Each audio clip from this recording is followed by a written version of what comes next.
সকালবেলায় শুরু হয়ে গেল আমাদের এই রান্নাবান্নার ব্লগিং। আসসালামু আলাইকুম বন্ধুরা, সবাই কেমন আছেন? আমিও খুব ভালো আছি। ব্লগিং উইথ মেরোজে একবার সকলকে স্বাগত জানাই। তো এই যে আমরা ঘরের সবাই মানে ৩ জা মিলে ঠিক করলাম যে আমরা ফিস্ট করব ঘরেরই, মানে ঘরে তো এখন মাংস অঢেল আছে। তো সেই মাংস দিয়েই আজকে আমরা বানাবো বিফ পোলাও আর আলুর দম। আর থাকছে সাথে তো থাকছে স্যালাড। তো এইখানে আমরা বিফ পোলাও বানানোর জন্য একটা বড় হাঁড়িতে আমি এখানে নিয়ে নিচ্ছি জল। তো যতটা চাল নিয়েছি সেই অনুযায়ী আমি জলটা নিলাম। আর এখানে দিয়ে দিলাম কিছু গোটা গরম মশলা, জিরে। আর এদিকে আলুটাকে যা লাল লাল করে ভেজে নিয়ে আলুটাকে সিদ্ধ করতে দিয়ে দিলাম।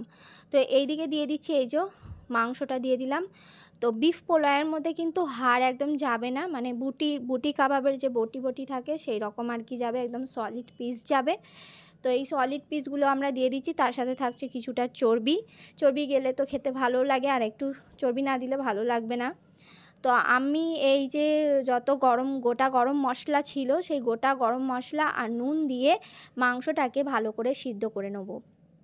তো এখানে ভালো করে নেড়ে চেড়ে নিচ্ছি এখানে, এই যে এবার নেড়ে চেড়ে নিয়ে এটাকে আমি ঢেকে দেবো। আর ওদিকে আলুর দমটার জন্য আলুটাও সিদ্ধ করতে বসিয়ে দিয়েছি। তো এখানে রান্না করছে আমার 2 জা, আর আমি এখানে আছি ক্যামেরাম্যান, আমি তুলছি। তো সবাই মিলে করছি, খুবই আনন্দ হলো। আর এখানে হয়তো আপনারা জিজ্ঞেস করবেন আপনারা কি 3 জা? না, আমাদের আরও জা আছে, কিন্তু ওনারা এই মুহূর্তে আমাদের কাছে নেই বলে আমরা 3 জন মিলেই করছি। তো খুবই এনজয় করছি বাচ্চাদের নিয়ে। আর এই দেখুন এখানে দিয়ে দিলাম আরেকটা জিনিস, এখানে আদা আর রসুনের পেস্ট 1 বড় চামচ করে দিয়ে দিয়েছি। কেন গোশের কোয়ান্টিটিটা একটু বেশি ছিল, এখানে 2.5 কিলো মতো মাংস ছিল, সেই জন্য আমি ওখানে আদা রসুনটাও সেই পরিমাণ অনুযায়ী লাগলো। তো এবার ভালো করে এটা সিদ্ধ হবে। আর এই যে আমাদের এখানে কাঠের চুলো আছে, তো সেই চুলোতেই রান্না হচ্ছে। এই আমাদের ঘরে 2 ছেলে মেয়ের অবস্থা দেখুন, ওরা জল নিয়ে একদম ঘেটে মানে যাচ্ছে তাই করছে। তো যাই হোক, তো ওইদিকে রান্না হচ্ছে, আর এদিকে আমায় বললো পেঁয়াজটাকে একটু কুচি কুচি করে কেটে দিতে, তো সেটা আমি এদিকে কেটে দিচ্ছি, কাটাকুটির কাজটা আমি করে নিচ্ছি। তো এই পেঁয়াজটা দেবে আলুর দমের মধ্যে। আলুর দমটা মানে আলুটা সিদ্ধ হয়ে গেলে আলুর দমটা কষানো হবে।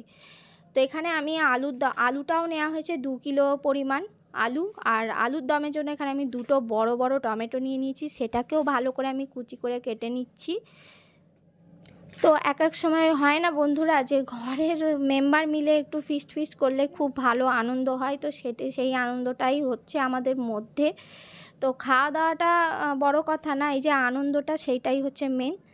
আর এই যে যাই হোক আমাদের আলুটা সিদ্ধ হয়ে গেছে, তো আমি এটা জলটাকে ঝরিয়ে নিলাম। আর এদিকে মাঝে মধ্যে মাংসটাকে একটু ওলট পালট করে দিতে হচ্ছে।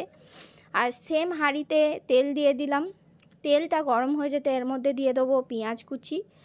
তো পেঁয়াজটা আমরা হালকা বাদামি রং হওয়া পর্যন্ত ভেজে নেবো, হালকা বাদামি রং চলে এসছে। এবার দিয়ে দিলাম টমেটো কুচি, আর একটু জল দিয়ে দিলাম, কেন কাঠের চুলোতে তো বড্ড মানে জোরে আগুনটা জ্বলছে আর পুড়ে যাওয়ার সম্ভাবনাটাই বেশি, তাই।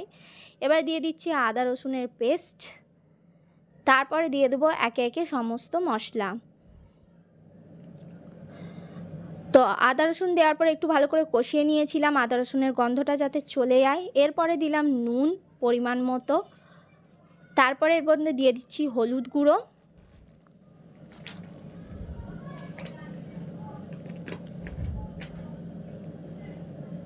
এবার দেবো এর মধ্যে জিরে গুঁড়ো,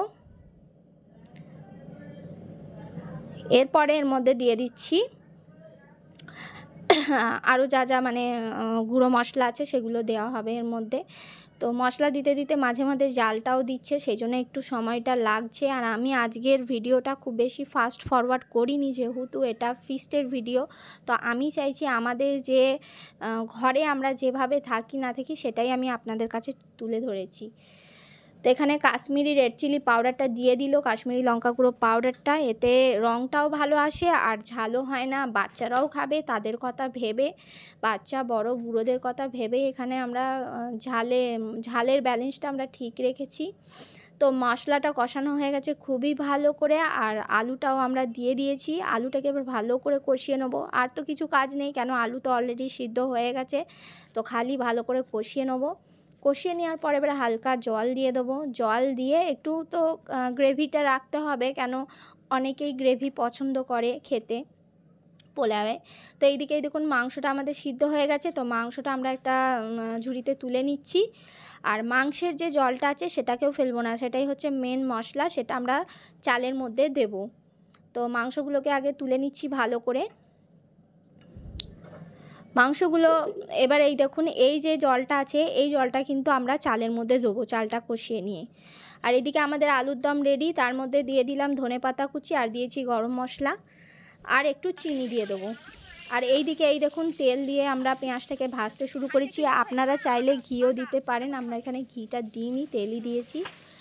আর পেঁয়াজটা যখন হালকা ভাজা ভাজা হবে, খুব বেশি ভাজবো না, পেঁয়াজটা পুড়ে যাবে না হলে, তারপরে আবার আমরা দিয়ে দেবো গোটা গরম মশলা। এখানে দিয়েছি জিরে, গোটা জিরে দিয়েছি, তারপরে স্টার অ্যানিস, লবঙ্গ, দারচিনি, তেজপাতা, এলাচ সব দিয়েছি। ভালো করে গোটা গরম মশলাটা ভালো করে একটু লাল লাল হয়ে যেতে আমরা দিয়ে দিয়েছি মাংসটা কষিয়ে নিয়ে এই দেখুন জল যে জলটা আমরা তুলে রেখেছিলাম না মাংসের, ওটাও দিয়ে দিয়েছিলাম।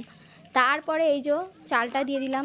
ওই মাংসের জলটা মানে আমি দিচ্ছিলাম, সেই জন্য ভিডিওটা তোলা হয়নি। তো এই যে চালটা ভিজিয়ে রেখেছিলাম আধা ঘন্টা আগে। এখানে আমরা পোলাওয়ের চালটা ইউজ করছি, আপনারা চাইলে আর একটু দামি চালও ইউজ করতে পারেন। আর এই দেখুন মানে একদম কন্টিনিউ আমার মেয়ে জল ঘেটেই যাচ্ছে। ও জানে যে আমার মা আজকে আমাকে কিছুই বলতে পারবে না, ব্যস্ত আছে খুব। তো যাই হোক, গরমকালে আমি সেরকম কিছু বলিও নি, কেন আমার ভালো লাগছে না, এইদিকে আমি ব্যস্ত ছিলাম। তো চালটা দিয়ে এখানে ভাবি ভালো করে নেড়ে নিল। আর এইদিকে আমায় বলে দিল যে শশাটা রেডি করে দাও তুমি, কেন খাবার সময় হয়ে এসেছে, এক্ষুনি ছেলেরা শুক্রবার নামাজ পড়ে চলে আসবে খেতে। তো আমি এখানে শশাটা তাড়াতাড়ি ছিলে নিচ্ছি, ফটাফট ছিলে নিয়ে, ঘরেরই হোক ফিশটা, কিন্তু একটু ডিজাইন করে নেওয়া ভালো, তাই ডিজাইনও করে নিয়েছি। আর শশাটা একদম পাতলা পাতলা যে স্লাইসেস যেমন কাটে সেইভাবেই আমি কেটে দিয়েছি। তো বন্ধুরা, আপনারাও নিশ্চয়ই ঘরে বকরিদের পর ফিস্ট করছেন, তো কে কী করছেন আমায় কমেন্টে অবশ্যই জানাবেন। আর আমার ভিডিও কেমন লাগে আমাকে কমেন্ট করে জানাবেন, যে ভালো লাগে কি না লাগে, কি আমার মধ্যে কি ভিডিওর মধ্যে কীরকম কী করলে ভালো হয় সেটাও জানাবেন। আপনাদের যদি কিছু টিপস থাকে সেটা জানাবেন। তো এই যে লাস্টে এর মধ্যে কাঁচা লঙ্কা গোটা দিয়ে দিল, যার ইচ্ছে যাবে সে চটকে খেয়ে নেবে, যে ঝাল পছন্দ করে। আর দিয়ে ভালো করে নাড়িয়ে নিল। তো আমাদের বিফ পোলাওটাও অলরেডি মানে রেডি হয়েই এসেছে, আর বেশি সময় লাগবে না। আর এই যে এইদিকে আমার মেয়ে একদম মেয়েকে গোসল করিয়ে একদম রেডি করে দিয়েছে, ওর মুড অফ, কেন আমি ওকে খুব বকেছি, ও বেশি পরিমাণ জল ঘেটেছিল সেই জন্য। তো একদম ভিডিওর দিকে তাকাবেই না, ওকে বলছি তাও জল ঘেটেছে আর ওকে বকা হয়েছে, সেই জন্য ওর মুডটা খারাপ, তাই তো? ওই দেখি তাকাও একবার, তাকাবে তো, এদিকে দেখো, তোর মুডটা একদমই খারাপ, কোনোভাবেই ওকে হাসানো যায় না। তো আজকের ব্লগিং ভিডিওটা আমি এখানেই শেষ করছি।